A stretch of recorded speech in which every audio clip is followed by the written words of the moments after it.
Le département des Landes a été un précurseur dans l'usage des nouvelles technologies. Il met depuis quelques années déjà des ordinateurs à disposition des collégiens. Mais Internet n'est pas un endroit anodin. La Ligue des droits de l'homme intervient donc dans les collèges pour informer sur les dangers du net. Au CDI de Souston, vendredi dernier, des élèves de 5e ont pu découvrir les aspects méconnus d'Internet. On est là pour expliquer aux élèves que notre société évolue très très vite, la technique évolue très vite et qu'il y a une technique merveilleuse qui s'appelle Internet, qui est formidable, qui mérite d'être développée, qui permet une communication extraordinaire. J'arrête, mais je pourrais en parler longuement. Mais qui en même temps présente certains dangers. Les deux sont complètement ambivalents. Avec cet outil en constante évolution, la Ligue adapte ses conférences et fait réfléchir les élèves grâce à des extraits vidéo qui traitent des nombreux dangers que peut amener Internet, à commencer par le harcèlement sur les réseaux sociaux.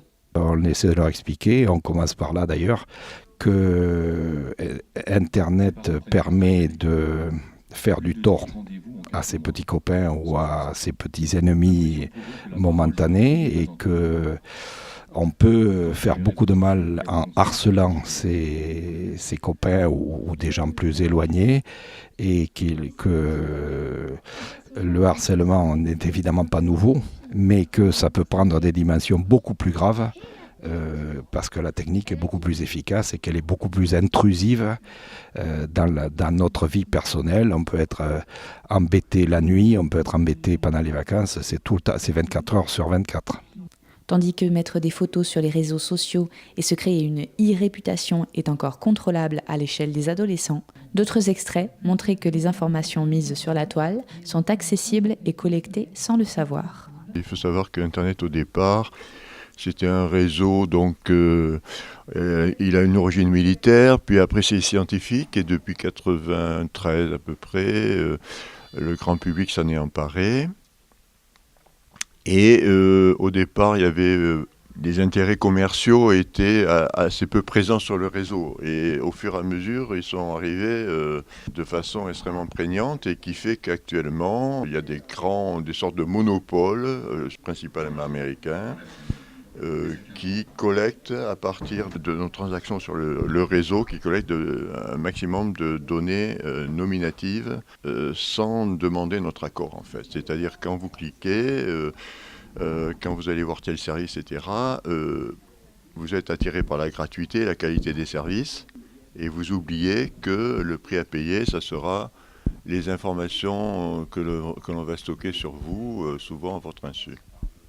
De toute façon, ils peuvent rentrer et ils peuvent y faire ce qu'ils veulent et ils peuvent prendre nos images, nos messages, etc. pour en faire ce qu'ils veulent. En réalité, nous, les citoyens, nous, les consommateurs d'Internet, nous n'avons qu'un pouvoir limité sur des images que nous avons nous-mêmes mis en place ou sur des opinions ou sur des références que nous avons mises. Donc il faut qu'ils fassent attention quand ils utilisent cet outil merveilleux qu'est Internet. Tout ceci peut être utilisé, et je dirais contre nous, ou en tout cas malgré nous. Même si pour la plupart leur réputation est au cœur de leurs préoccupations pour le moment, c'est en étant conscients de la frontière entre vie publique et vie privée que ces adolescents seront les citoyens de demain. On prétend que la vie privée n'existe plus, que les jeunes s'en moquent, etc. On peut remarquer que sans vie privée, il n'y a pas de démocratie.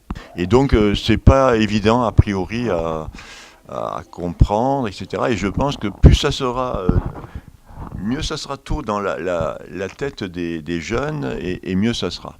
Voilà.